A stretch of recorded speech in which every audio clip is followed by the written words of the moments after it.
მოგესალმებით, მე ვარ ნუგზარ ჭიაბერაშვილი, ამ შემთხვევაში თავისუფალი ზონის გამგეობის წევრი, რომელსაც დღეს ამ განცხადების მერე თავისთავად რა თქმა უნდა დავტოვებ. ხაზი მინდა გავუსვა ერთ გარემოებაზე ძალიან მნიშვნელოვანს, რომ დღევანდელი ხელისუფლების კრიტიკით ვარ დაკავებული, რამაც ჩემი თავისუფალ ზონაში, ანუ იგივე თუ შეიძლება ითქვას ნაციონალურ მოძრაობასთან თანამშრომლობა გამოიწვია. შესაბამისად, მინდა ერთი პატარა განცხადება გავაკეთო, რომელიც ეხება ჩემ ნათესავს ზურაბ ჭიაბერაშვილს და მინდა იცოდეს მანვე თავიდანვე, რომ ყოველგვარი ემოციების გარეშე, ყოველგვარი ზედმეტი ალბათ ფანტაზიის გარეშე გამიჯნოს ეს ყველაფერი ჩემი განცხადება და რეალურად შეხედოს არსებულ სურათს, რეალურად შეხედოს იმ მდგომარეობას, რომელიც გააჩნია დღეს ერთიან ნაციონალურ მოძრაობას. რაც შეეხება ჩემი განცხადების უმთავრეს მიზანს, ეს არის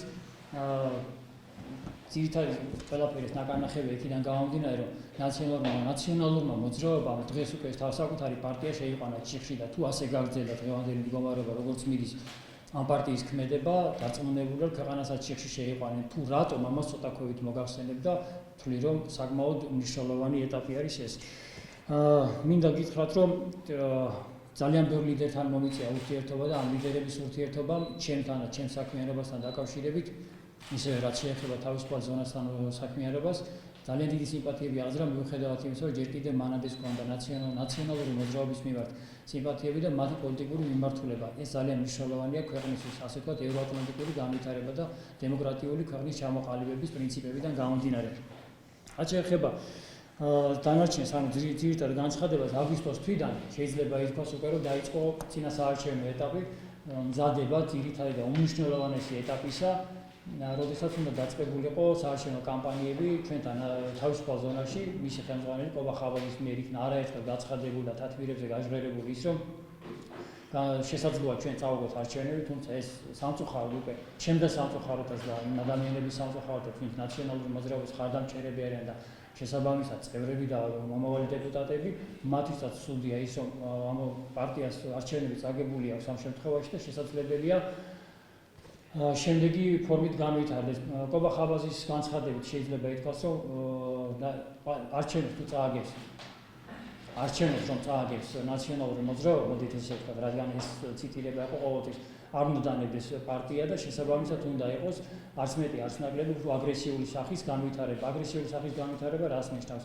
ჩვენი ორგანიზაცია თავისუფალი ზონა და საქართველოს ერთგულების სახელით ორგანიზაცია, აი ამ ორი ორგანიზაციის მიერ შექმნილი ჯგუფი, რომელიც არის ავტომობილებით დაკომპლექტებული, უნდა გამოიწვიოთ, რაც შეიძლება მაქსიმალური დაძაბულობა გამოიწვიონ, უпростоად მაქსიმალური დაძაბულობა ქალაქში, ეს იქნება ლოკაციის წერტილი 3 წერტილი, თბილისის ცენტრალური უბნელი, ეს არის თავისუფლების მოედანი, სახელმწიფო კანცელარიის მიმდებარე ტერიტორია და საქართველოს პარლამენტის ტერიტორია, ძველი პარლამენტის ტერიტორია იგულისხმება ამ შემთხვევაში.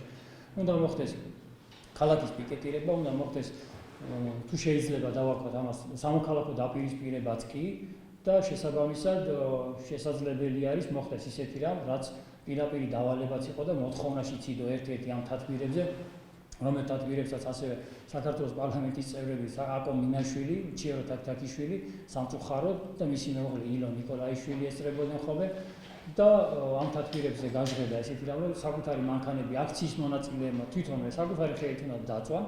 ამ მანქანების საფასური დადგენილი არის საბაზრო ფასით და ხელისუფლებაში მოსვლის შემთხვევაში ნაციონალური მოძრაობა აუნაზღაურებს იმ ავტომობილების ღირებულებას, ან შესაბამისად უყიდის იგივე სახის ავტომანქანას. ეს არის საკმაოდ ძიმე და არაკანონიერი ქმედება, რომელმაც მე გადამაწყვეტინა დღევანდელი ბრიფინგის გაკეთება, რომელმაც დღეს მე გამაბედინა და მათქმევინა ჩემი მეგობრებისთვის, ჩემი კოლეგებისთვის, ჩემი ხალხისთვის ის, რომ მე ამ ორგანიზაციას უკვე შეიძლება ითქვას მომავალში თუ დანაშაულს ჩაიდენენ, დანაშაულებრივ ორგანიზაციას გავემიჯნო თავისთავად.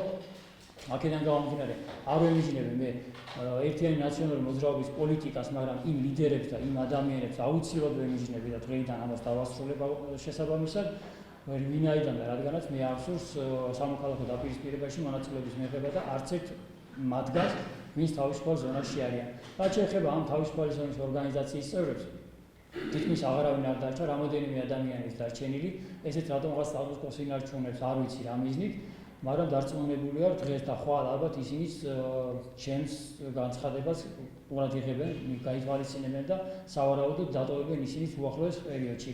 მიუხედავად იმისა, რომ ჯერ კიდევ დღემდე გრძელდება თავისუფალი ზონის რიგების დატოვება და დროდადრო იცლება ეს ორგანიზაცია. შესაბამისად იცლება იქიდან გამომდინარე, რომ არც მეტი არც ნაკლები უკვე მათაც დაინახეს ის საფრთხეები და ის არასასურველი ქმედება, რომელიც შესაძლებელია გაჩნდეს ქალაქში. ეს იქნება ყველასთვის ძალიან ცუდი და მძიმე. სავარაუდოდ კიევის, მოდით ესე დავაყოთ, კიევის ავტომაიდანი უნდა განხორციელდეს 2016 წლის 8 ოქტომბრის საღამოდან. ეს იქნება საკმაოდ მძიმე დარტყმა ჩვენი საზოგადოების, ეს იქნება უმძიმესი დარტყმა თბილისისთვის, ჯერ იმ თბილისისთვის, რომელიც 90-იანი წლების რაღაც 20-25 წლის წინ საშინელება გადაიტანა და ლამის განადგურების პირას იყო ქალაქი. შესაბამისად, მე მოვუწოდებ ჩემს მეგობრებს, თანამებრძოლებს, იმ ადამიანებს, ვინც დღეს კიდევ ირიცხება თავისუფალ ზონაში და მისთვისაც იდეა ფიქსი არის ის, რომ 8 ოქტომბრის საღამოდან დაიწყოს პიკეტირება, დაიწყოს ასე შემდეგ აქციების, ძალადობრივი აქციების მოწყობა, დრო ალბათ გაემიზნია, ვიცი რომ გონიერება გეყოფათ, ვიჭებო და ვაჟკაცებო და ვიცი რომ თქვენ ამას გააკეთებთ. და ყველაზე მთავარი განცხადება ალბათ ის უნდა იყოს კიდევ ერთი, რომ არ მინდა აკო მინაშვილმა, იგივე ჩიორა თავთაკიშვილმა შემდეგი ეტაპები და შემდეგი პერიოდები გააგრძელონ მსგავსი საქმიანობით და მათაც მინდა რომ ყურად იყონ ეს ყველაფერი, რომ საზოგადოებას ნამდვილად არ აწყობს 90-იან წლებში დაბრუნება. და ბოლოს აუცილებელი განცხადება ჩემთვის და მნიშვნელოვანი, ჩემს გარემოცვას. მე პირადად უბრალოდ შეიძლება ბანალურად ჟღერდეს, მაგრამ თუნდაც თმის ღერი ჩამოვარდეს უმიზესოდ. ყველა შემთხვევაში ერთიანი ნაციონალური მოძრაობის წევრებს და ლიდერებს, მათ შორის თავისუფალი ზონის წევრებს და ლიდერებს და შესაბამისად საქართველოს ერთგულების სახელით წევრებს და ლიდერებს ეკისრებათ პასუხისმგებლობა სრული გაგებით და სრული მიმართვით და სრულად აგებენ ამაზე პასუხს თუ რაიმე მოხდა მსგავსი. როდის მოხდეს ეს დავალება, როდის შეიტყვეთ, რომ ეს რამ უნდა გაგიკეთებინა? ეს დავალება დაიწყო აგვისტოს პირველ რიცხვებში დაახლოებით. ახლა ვაცხადებ, იმიტომ ახლა რატო ამბობ? და ახლა რატო გადაწყვეტეთ, რომ დაგეტოვებინა? ახლა გადავწყვეტე, მოკლედ გეტყვით, ეს არის ალბათ ჩემი პირადი ოჯახური პრობლემა, ჩემი მეუღლის და დიშვილი მოყვნენ ავარიაში, ბავშვი იყო 8 წლის, რომლის მდგომარეობა ფატალურად დამთავრდა და დაიღუპა ბავშვი.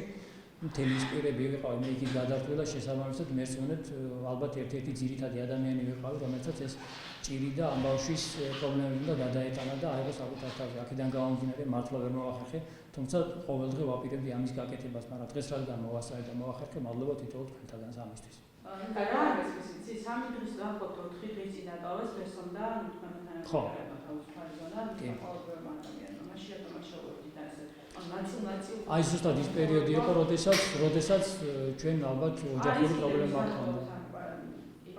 კი, დატოვებენ. კი, ძალიან ბევრი დატოვეს. ძალიან ბევრმა დატოვა ხმაურის გარეშე, ალბათ იმ ადამიანებს არ უნდათ უბრალოდ ხმაური წასვლა, უბრალოდ აი ძალიან მშვიდად წავიდნენ, განერიდნენ ასე ვთქვათ ორგანიზაციას და შესაბამისად ზოგს არ მიუწვდებოდა ხელი იმაზე, რომ პრესკონფერენცია და ბრიფინგი მოეწყო. ამ შემთხვევაში მე როგორც თქვენ კოლეგას ხელმეწიფება რაღაც მსგავსის გაკეთება და შესაბამისად ვთვლი, რომ აუცილებელი იყო ჩემი მხრიდან ამის გაკეთება. ვინაიდან პირველ რიგში რომ საზოგადოების ის ნაწილი, რასაც ქვია ჟურნალისტი. აქედან მეგონი დაასკვენით უკვე სწორად. და კიდევ შეიძლება აკობერში ვახსენეთ, ანუ ხოლმე დაპირისპირებს ორგანიზატორები და ისინი სწორად რატო ახსენეთ, მაგრამ ის უკვე იყო ხაბაზი, რომ დაპირისპირებს და ეს ადამიანები. მოდით მაშინ ესე დავანაწილოთ. ყობა ხაბაზის გაჟღერებული იყო ყველაფერი, ისაც ზემოთ ჩამოვთვალეთ და ავტომაიდანის გაკეთება, უკრაინული სცენარით გაგრძელება და შესაბამისად მსგავსი უბედურებები. ხოლო ამის ყველაფრის ერთ-ერთი ხელმძღვანელები არიან აკო მინაშვილი და ჩიორა თავთაკიშვილი. დაზუსტებისთვის ამ სცენარის, რა თქმა უნდა, ეხლა ეს სცენარი კიდე ვინ დაწერა და მათ ვინ დაავალა, ეს ნამდვილად არ ვიცი და ამიტომ ამ კითხვაზე პასუხი არ მაქვს. ოდესაში არ ვიყავ. მე ამას ვისმენდი თავისუფალი ზონის თათბირებზე, მათ შორის იყო გაერთიანებული თათბირები, რომელსაც უერთდებოდა ხოლმე საქართველოს ერთგულების სახელით ორგანიზაცია. ეს ორი ორგანიზაცია გაერთიანებული, ერთი იდეა ფიქსით შეპყრობილი, რომ მოიგოს არჩევნები რამენაირად ნებისმიერი გზით, თუნდაც ეს ძალადობრივი და ქვეყნის დაქცევა იყოს.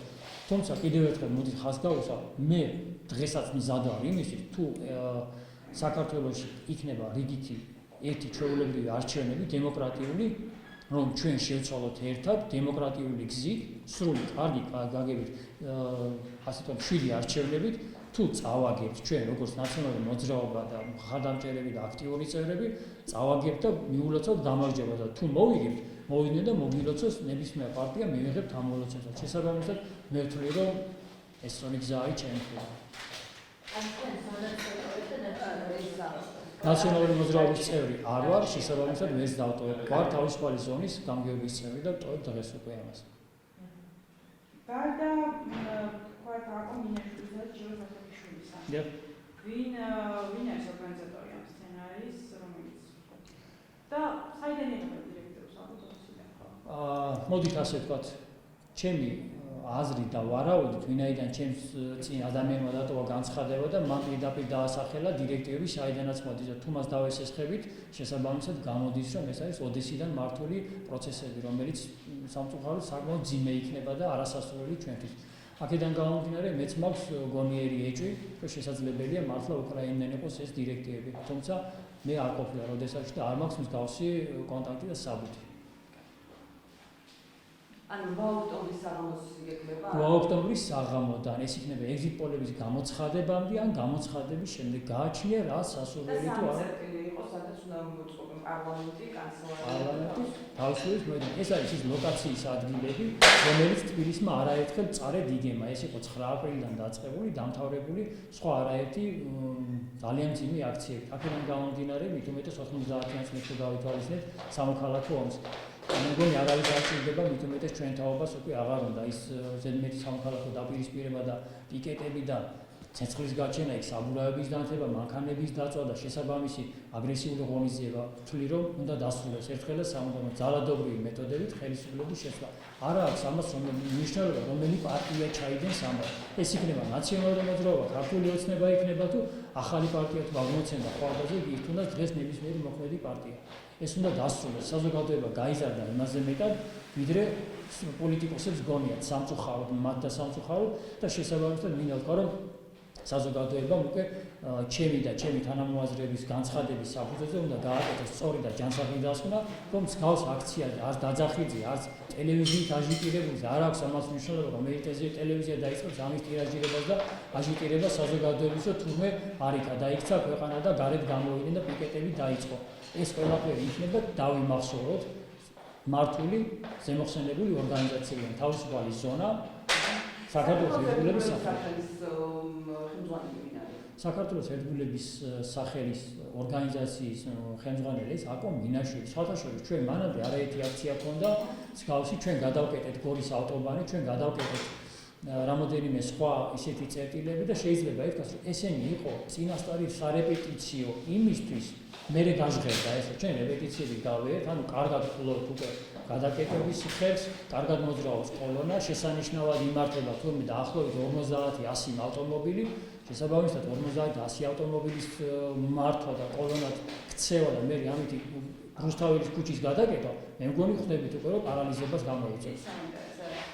თქვენი ორგანიზაცია აქამდე ცნობილი იყო მსგავსი გამოსვლების აქციებით და ხმალიანი აქამდე ცნობილი, აქამდე როგორ იყო? აქამდე მსგავსი აქციები არ ყოფილა. აქციები იყო არაძალადობრივი, თითქმის შეიძლება ითქვას, რომ პოლიტიკურად აქტიური და შეიძლება დავარკვათ ამას, რომ აგრესიული სახე ქონდა, მაგრამ იქ ძალადობა არ ყოფილა, რეალური ძალადობა. მესმის, მაგრამ ჩემ და საბედნიერო წელიწადზე მეტია მე ამ ორგანიზაციაში მსგავს აქციაზე არ ყოფილა. უბრალოდ ერთადერთი ჩემი დაკავშირება ამ ორგანიზაციასთან პატარა პრეისტორიას გეტყვით ერთ წუთში. ჩემი და კობა ხავაზის ურთიერთობა და თანამოაზრეობა იწყება 2006 წლიდან. ჩვენ ძალიან ბევრი კარგი პროექტი გვაქვს გაკეთებული. ძალიან ბევრი საქმე გვაქვს მართლა გაკეთებული. მაგრამ დღეს რა მოხდა ამ ადამიანის ცნობიერებაში, რომ უნდა თბილისი მაიდანს დაამსგავსოს და გადაწვას ვიღაცამ ქალაქი, მართლა ვერ ხვდები გულწრფელად გეუბნები. შესაბამისად, მე ამ ადამიანს ვიცნობდი ჩვეულებრივ ერთ-ერთ პოლიტიკურ მოღვაწედ, რომელსაც გააჩნია ყოველთვის სასურველი იდეები. აქედან გამომდინარე, მე გავწევრიანდი ამ თავისუფალ ზონაში და უკვე შემდეგ პერიოდში, რასაც უყურებით, ჩემი გასული წლის შემოდგომიდან. კი, ერთი წელზე მეტია რაც ორგანიზაციაში ვარ. მე წუნდით რომ ორგანიზაციაში ისინი რჩევიან, პარლამენტმა და თავარი ისინი. მესმის, მოდით ესე გავმეძნოთ, დაკავებით პოლიტიკური ასე ვთქვათ ფიგურა არ ჩნდება. ხო ესეა? არც დაკავებებით. ესენი ერთ-ერთი იდეის გამტარებელი მეც ვიყავი, მათ შორის და ძალიან აქტიური ვიყავი Facebook-ზე და სხვადასხვა პრესის საშუალებით და აქციებით. მე ჩემი პროექტებიც ჰქონდა, რომელიც განვახორციელეთ არაერთი და მოწონდათ ესენი და მათ შორის არც ერთი არ იყო ძალადობრივი, მინდა გითხრათ. შესაბამისად ეს ადამიანები ბირთვი, რომელსაც თქვენ თვლით ბირთვად, ეს ადამიანები დროა და დატოვებენ ორგანიზაციას. შეიძლება ხვალ, შეიძლება ზეგ, მაგრამ იმედია მესმის ეს დღევანდელი პოზიციაა, მაგრამ თუ მსგავსი რაიმე სერიოზული საფრთხე იქნება, ვთვლი რომ მათ გონიერება ეყოფათ და დატოვებენ. არ ნიშნავს ეს მათ იქ ყოფნა ძირითადი ბირთვის შექმნას. თუ ორგანიზაცია გააგრძელებს მსგავსი ძალადობრივი ღონისძიებების ჩატარებას, ალბათ თვითონვე უნდა მოსპონ ეს ორგანიზაცია. Ამიტომ რა შემთხვევაში იგეგმება ის რომ ავტომობის აღებას, ანუ თუ სასურველი ხმების ვერ მიღების შემთხვევაში და თუნდაც ეგზიტ პოლებიდან გამომდინარე უკვე წაგებაზე თუ დადგა საქმე. ეგზიტ პოლები როგორც ვთქვით, არ არის ეს აქსიომა და არ ნიშნავს წაგებას და მოგებას, ეს არის დროებითი აქტივობიდან გამომდინარე მიღებული რეზულტატები, რომელიც შეიძლება საერთოდ შეიცვალოს 100%-ით. აქედან გამომდინარე უკვე რეზულტატები რა დაიდება პირობითად რუსთავი 2-ზე ან რა დაიდება ტელეკომპანიაში ტელეკომპანიაში და რა აჟიტირება და რა ტირაჟირება მოყვება, მას ეს არ ვიცით, ხო? შეიძლება არც გამოცხადდეს გავსი არაფერი, მაგრამ უბრალოდ იცოდნენ რომ ეგზიტ პოლების მიხედვით აგებენ. არც გამოცხადდეს და შესაბამისად ტელევიზიებმაც არ გააკეთოს განცხადება და 2 საათში გაიგოს ხალხმა რომ თავისუფლების მოედანზე ცეცხლიანთია და მანქანას ცეცხლი უკიდია და ხალხი ერთმანეთს მუშტებს და ქვებს უშენს. შესაძლოა მართალია თქვენს დაგიბარებს იმედია რომ არ დამიბარებენ, იმიტომ რომ მე არაფერი დამიშავებენ და თუ დამიბარებენ მესმის განცხადების საფუძველი თუ დამიბარეს არა მესმის სასაცილო თუ დამიბარებენ, დამიბარონ ალბათ, რა ვიცი. რაც აქვს იგივეს გავიმეორებ ალბათ იქაც.